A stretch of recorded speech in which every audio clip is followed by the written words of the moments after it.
ನಮಸ್ತೆ ಎಲ್ಲರಿಗೂ. ಇನ್ನು ಈ ವ್ಲಾಗ್ ಬಂದು ನಾವು ಗುರುವಾರ ತಿರುಪತಿಲಿ ದರ್ಶನ ಆಯಿತು. ಶುಕ್ರವಾರ ಬೆಳಗಿನ ಜಾವ ನಾವು ಬ್ಯಾಂಗ್ಳೂರಿಗೆ ಬಂದ್ವಿ.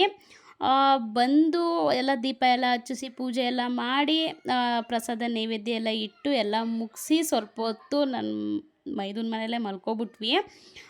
ಸಿಕ್ಕಾಬಟ್ಟೆ ಅಂದರೆ ಸಿಕ್ಕಾಬಟ್ಟೆ ಮಾಮೂಲಿ ಎಲ್ಲರಿಗೂ ಟಯರ್ಡ್ ಇದ್ದೇ ಇರುತ್ತಲ್ವ. ಸೊ ನಿದ್ದೆ ಟಯರ್ಡ್ ಅಂತ ಹೇಳಿದ್ರೆ ಏನು ಕೈಕಾಲು ನೋವಾಗಿರ್ಬೋದು, ಬೇರೆ ಥರ ಏನು ಪೇಯ್ನ್ ಆಗಿರ್ಬೋದು ಏನೂ ಇರಲಿಲ್ಲ. ಬಟ್ ಏನಂದರೆ ಸ್ವಲ್ಪ ನಿದ್ದೆ ಒಂದೇ ಸ್ವಲ್ಪ ಪ್ರಾಬ್ಲಮ್ ಆಗಿದ್ದು. ಸೊ ಅದಕ್ಕೋಸ್ಕರ ಮಲ್ಕೊಬಿಟ್ವಿ. ಆಮೇಲೆ ಸಂಜೆ ಹಂಗೆ ಎದ್ದು ಸ್ವಲ್ಪ ಇರೋದು ಬೆಳಿಗ್ಗೆ ಜಾಸ್ತಿನೇ ಎಲ್ಲ ಮಾಡಿದ್ದೆ, ಅದೇ ಇತ್ತು. ಸ್ವಲ್ಪ ಎಲ್ಲ ಊಟ ಮಾಡಿಕೊಂಡು ಇನ್ನು ಮೂವಿ ಅಂತೂ ರಿಲೀಸ್ ಆಗಿದೆ ಕಾಂತಾರ.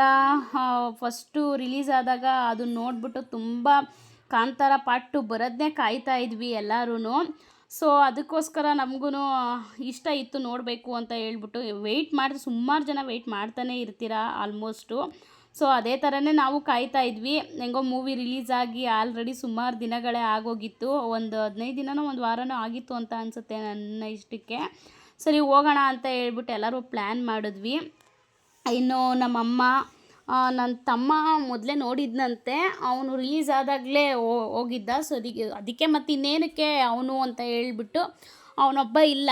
ಇನ್ನು ಬಿಟ್ಟರೆ ಮಕ್ಕಳು, ನಾನು, ನನ್ನ ಮೈದ, ನನ್ನ ಆರ್ಗಿತಿ, ನಮ್ಮಮ್ಮ, ನಮ್ಮ ಯಜಮಾನ್ರು, ನಾನು ಇಷ್ಟು ಜನ ಟೋಟಲಾಗಿ 7 ಜನ ಹೋಗಿದ್ವಿ. ಹೋಗಿ ಮೂವಿ ಎಲ್ಲ ನೋಡಿಕೊಂಡು ಏನು ಇಷ್ಟು ವರ್ಷದ ಒಳಗಡೆ ಮಕ್ಕಳಿಗೆ ಅಂತ ಅಂದರೆ 5 ವರ್ಷದ ಒಳಗಡೆ ಇರೋರಿಗೆ ಮಾತ್ರ ಚಾರ್ಜಸ್ ಇಲ್ಲ, ಟಿಕೆಟ್ ಇಲ್ಲ. 5 ವರ್ಷದ ಮೇಲ್ಪಟ್ಟಿದ್ದ ಮಕ್ಕಳಿಗೆ ಟಿಕೆಟು. ನನ್ನ ಮಗಳಿಗೂ ಕೂಡ ತಗೊಂಡಿದ್ದಾಯಿತು ಟಿಕೆಟ್ನ. ಎಲ್ಲ ಒಂದು ಸುಮಾರು ಒಂದು 1,000 ರೂಪಾಯಿ ತನಕನೇ ಆಗೋಯ್ತು ಅವತ್ತು ಅಂತಲೇ ಹೇಳ್ಬೋದು ಟಿಕೆಟ್ಗೆ. ಎಲ್ಲ ಮುಗಿಸ್ಕೊಂಡು ಮೂವಿನ ಮತ್ತೆ ಮನೆಗೆ ಬಂದ್ವಿ. ನಾವು ಹೋಗಿದ್ದು 4:15 ಶೋಗೆ. 7 ಗಂಟೆಗೆ ಶೋಗೆ ಹೋಗೋಣ ಅಂತ ಅಂದ್ಕೊಂಡ್ವಿ. ಇನ್ನು ಮನೇಲಿ ಅದು ಇದು ಇರುತ್ತೆ, ಇವಾಗ ಏನು ಮಾಡಬೇಕಿತ್ತು, ಸುಮ್ಮನೆ ಕೂತಿದ್ವಿಲ್ಲ, ಹೋಗ್ಬಿಡೋಣ ಅಂತ ಹೇಳ್ಬಿಟ್ಟು 4:15 ಶೋಗೆ ಹೋಗಿದ್ದು ಸಂಜೆ. ಇನ್ನು ಅಲ್ಲಿಂದ ಬಂದಿದ್ದ ತಕ್ಷಣವೇ ಎಲ್ಲ ಹೊರಟ್ಬಿಟ್ರು, ಅವ್ರವ್ರ ಮನೆಗೆಲ್ಲ ಹೊರಟ್ಬಿಟ್ರು. ಇನ್ನು ನಾನು ನನ್ನ ಮೈದನ ಮನೆಯಿಂದ ಬರಬೇಕಿದ್ರೆ ಎಲ್ಲರದು ಸುಮಾರು ನಮ್ಮ ಅತ್ತೆ ಮಾವಂದು ಊರಿಂದು ಒಂದು ಬ್ಯಾಗಲ್ಲಿ ಇಬ್ರದ್ದು ಬಟ್ಟೆ ಇಟ್ಕೊಂಬಂದಿದ್ರು.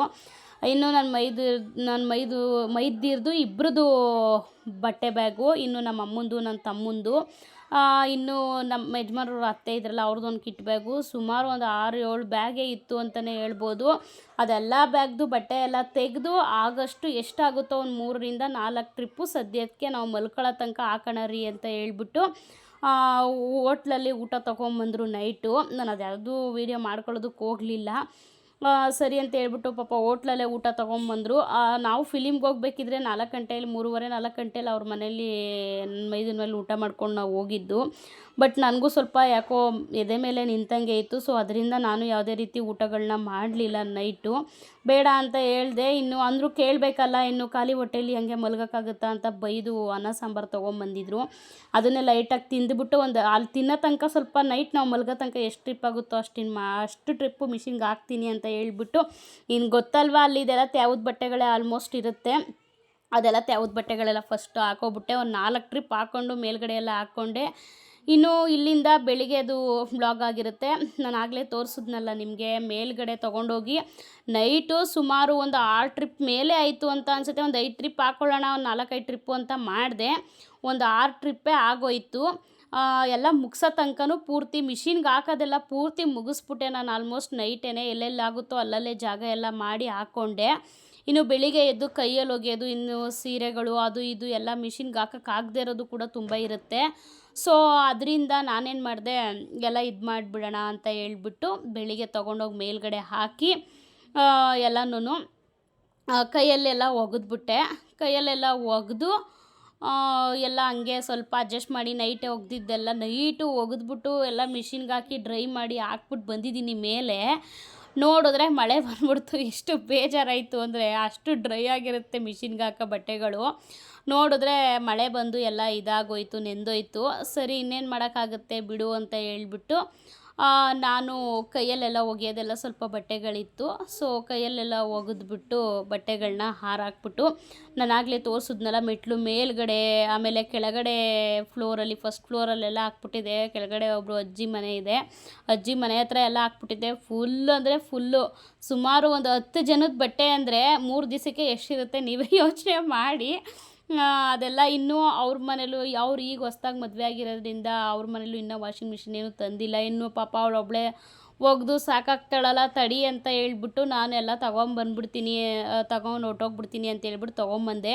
ಇನ್ನು ನಾವು ತಿರುಪತಿಗೆ ದಾಸಪ್ಪನ ಇಕ್ಸ್ಬಿಟ್ಟು ಪೂಜೆ ಎಲ್ಲ ಮಾಡಿ ತಿರುಪತಿಗೆ ಹೊರಡಬೇಕಿದ್ರೆ ಅವರು ಮೀಸಲು ನೀರು ಅಂತ ಏನು ನಾನು ಆಲ್ರೆಡಿ ಹೇಳಿದ್ದೀನಿ ನಿಮಗೆ ತಿರುಪತಿ ವ್ಲಾಗಲ್ಲೇ. ತಿರುಪತಿ ವ್ಲಾಗಲ್ಲ, ದಾಸಪ್ಪನ ಪೂಜಿಸಿದ ವ್ಲಾಗಲ್ಲೇ ನಾನು ಹೇಳಿದ್ದೀನಿ ನಿಮಗೆ ಮೀಸಲು ನೀರು ಅಂತ ಹಾಕಿಸ್ಕೊಂಡು ಹೋಗ್ತೀವಿ ಅಂತ ಹೇಳ್ಬಿಟ್ಟು. ಸೊ ಅದರಿಂದ ಆವಾಗಲೂ ಅಷ್ಟೇ ಬಟ್ಟೆ ಮೇಲೆ ನೀರು ಹಾಕ್ತಾರೆ ಅವರು ಒಂದು 2-3 ಜಗ್ಗು. ನಾವು ಆಮೇಲೆ ಬಟ್ಟೆ ಚೇಂಜ್ ಮಾಡಿಕೊಂಡು ಹೊಸ ಬಟ್ಟೆನೇ ಹಾಕೋಬೇಕು ಅಂತ ಹೇಳಿದೆ ನಿಮಗೆ ಲಾಸ್ಟ್ ಬ್ಲಾಗಲ್ಲಿ. ಅದೇ ರೀತಿ ಅದ್ರದ್ದೆಲ್ಲ ತ್ಯಾವದ ಬಟ್ಟೆ ಇತ್ತು. ಸೊ ಅದಕ್ಕೋಸ್ಕರ ನಾನೇನು ಮಾಡಿದೆ, ಎಲ್ಲನೂ ತ್ಯಾವದ ಬಟ್ಟೆಗಳು ಸುಮಾರಿತ್ತು. ಇನ್ನು ತಿರುಪತಿಲೆಲ್ಲ ತ್ಯಾವಾಗಿದ್ದು ಮಳೇಲಿ ನೆಂದಿದ್ದು ಅದು ಇದು ಎಷ್ಟೋ ಸುಮಾರು ಬಟ್ಟೆಗಳೆಲ್ಲ ಇದ್ವು. ಸೊ ಅದರಿಂದ ಏನು ಮಾಡಿದೆ, ಆಗಷ್ಟೆಲ್ಲ ನೈಟೇ ತ್ಯಾವದ ಬಟ್ಟೆಗಳನ್ನೆಲ್ಲ ಹಾಕ್ಬಿಡೋಣ ಅಂತ ನೋಡಿದೆ. ಕಡೆಗೂ ಒಂದು 6-7 ಟ್ರಿಪ್ ಆಗೋಯ್ತು, ಪೂರ್ತಿ ಹಾಕ್ಬಿಟ್ಟೆ. ಇನ್ನು ಮಿಕ್ಕಿದ್ದು ಇನ್ನೊಂದು ಟ್ರಿಪ್ ಬ್ಯಾಲೆನ್ಸ್ ಉಳ್ಕೊಂತು. ನಮಗೂ ಯಾಕೋ ಆಗ್ತಲೇ ನಿದ್ದೆ ಬೇರೆ ಬರ್ತಿತ್ತು, ಹೋಗಿ ಮಲಗಿಬಿಟ್ವಿ ನೈಟು ಊಟ ಎಲ್ಲ ಮಾಡಿಕೊಂಡು.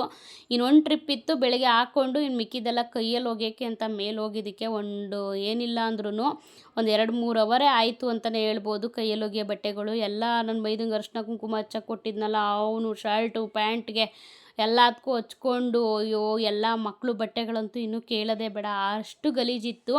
ಅದೆಲ್ಲ ಒಗೆದು ಎಲ್ಲ ಕ್ಲೀನ್ ಮಾಡಿ ಅಂದರೆ ಅವತ್ತಿನ ದಿನ ಅಂತೂ ಪೂರ್ತಿ ಶನಿವಾರ ಪೂರ್ತಿ ನನಗೆ ಬಟ್ಟೆದೇ ಆಯಿತು ಅಂತಲೇ ಹೇಳ್ಬೋದು. ಇದು ಶುಕ್ರವಾರ ಶನಿವಾರ 2 ದಿನದ್ದು ವ್ಲಾಗ್ ಆಗಿರುತ್ತೆ. ಶುಕ್ರವಾರದ್ದು ಫಿಲಮ್ದು ಲಾಸ್ಟ್ ಮಾಡಿದೆ ಅಷ್ಟೇ. ಅದು ಶುಕ್ರವಾರ ಒಂದು ಕ್ಲಿಪ್ಪಿಂಗ್ಸ್ ಆ್ಯಡ್ ಮಾಡಿದೆ ಅಷ್ಟೇ. ಇನ್ನು ಆ ವ್ಲಾಗ್ಗೆ ಕಂಟಿನ್ಯೂ ಮಾಡ್ಬೋದಿತ್ತು, ಬಟ್ ಲೆಂತಿ ಆಗಿಬಿಡುತ್ತೆ, ನೋಡೋರ್ಗೂ ಕೂಡ ಬೇಜಾರಾಗುತ್ತೆ ಅಂತ ಹೇಳ್ಬಿಟ್ಟು ನಾನು ಇದನ್ನು ಸಪ್ರೇಟಾಗಿ ಇದು ಮಾಡಿದೆ.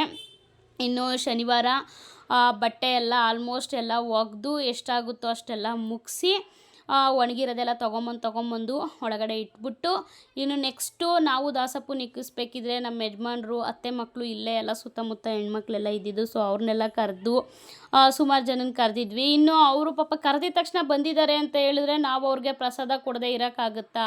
ಸೊ ಪ್ರಸಾದ ಹೋಗಿ ಕೊಡಲೇಬೇಕು. ಸೊ ಅದರಿಂದ ನಾನು ನಮ್ಮ ಯಜಮಾನ್ರಿಗೆ ಫೋನ್ ಮಾಡಿದ್ದೆ. ಅವರು 4 ಗಂಟೆಯಿಂದ 7 ಗಂಟೆ ತನಕ ರೆಸ್ಟಲ್ಲಿ ಇರ್ತಾರೆ. ಸೊ ಅದಕ್ಕೇ ಬರ್ತೀರಾ ಅಂತ ಹೇಳ್ಬಿಟ್ಟು ಕೇಳಿದೆ. ಸರಿ ಅಮ್ಮ ಬರ್ತೀನಿ ಅಂತ ಅಂದರು. ಅವರು ಬಂದರು. ಅವ್ರು ಆಲ್ರೆಡಿ ಕೆಳಗಡೆ ಇದ್ದರು. ನಾನು ಪ್ರಸಾದ ಎಲ್ಲ ಎತ್ಕೊಂಡು ಹತ್ರದಲ್ಲೇ ಇಲ್ಲೊಬ್ಬರಿದ್ದಾರೆ, ಇನ್ನಿಬ್ಬರು ಬಂದು ಸ್ವಲ್ಪ ದೂರನೇ ಇರೋದು. ದೂರ ಅಂದರೆ ಏನು ಜಾಸ್ತಿ ದೂರ ಇಲ್ಲ, ಒಂದು ಕಾಲು ಗಂಟೆ 20 ನಿಮಿಷ ಹತ್ತತ್ರ ಆಗುತ್ತೆ ಅಂತಲೇ ಹೇಳ್ಬೋದು. ಸೊ ಅದಕ್ಕೆ ನಾನು ಹೊರಟೆ, ನಾನು ನಮ್ಮ ಯಜಮಾನರು ಇಬ್ಬರು ಹೊರಟ್ವಿ. ಹೋಗಿ ಅಲ್ಲೆಲ್ಲ ಇದು ಮಾಡಿಬಿಟ್ಟು ಕೊಟ್ಬಿಟ್ಟು ಕಾಫಿ ಮಾಡಿಕೊಟ್ರು.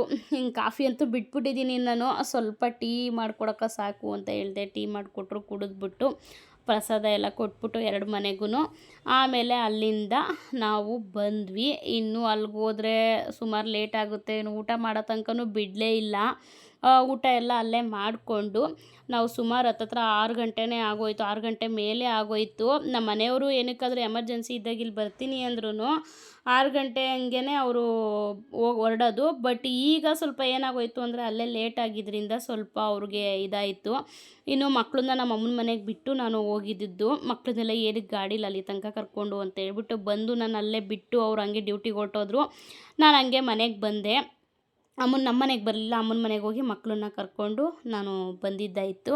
ನನ್ನ ವೀಡಿಯೋಸ್ ಏನಾದರೂ ನಿಮಗೆ ಸ್ವಲ್ಪನಾದರೂ ಇಷ್ಟ ಆಗ್ತಿದೆ, ಮೋಟಿವೇಶನ್ ಸಿಗ್ತಿದೆ ಅಂದರೆ ದಯವಿಟ್ಟು ಸಬ್ಸ್ಕ್ರೈಬ್ ಮಾಡ್ಕೊಂಡು ನೋಡೋದನ್ನು ಮಾತ್ರ ಮರಿಬೇಡಿ. ಇನ್ನೂ ಒಳ್ಳೊಳ್ಳೆ ವೀಡಿಯೋಸ್ಗಳನ್ನ ಹಾಕೋದಕ್ಕೆ ಪ್ರಯತ್ನ ಪಡ್ತೀನಿ. ಇದಿಷ್ಟು ಇವತ್ತಿನ ವಿಡಿಯೋ ಆಗಿತ್ತು. ಮತ್ತೆ ನಾಳೆ ವಿಡಿಯೋದಲ್ಲಿ ಭೇಟಿ ಆಗೋಣ. Thank you for watching. Bye.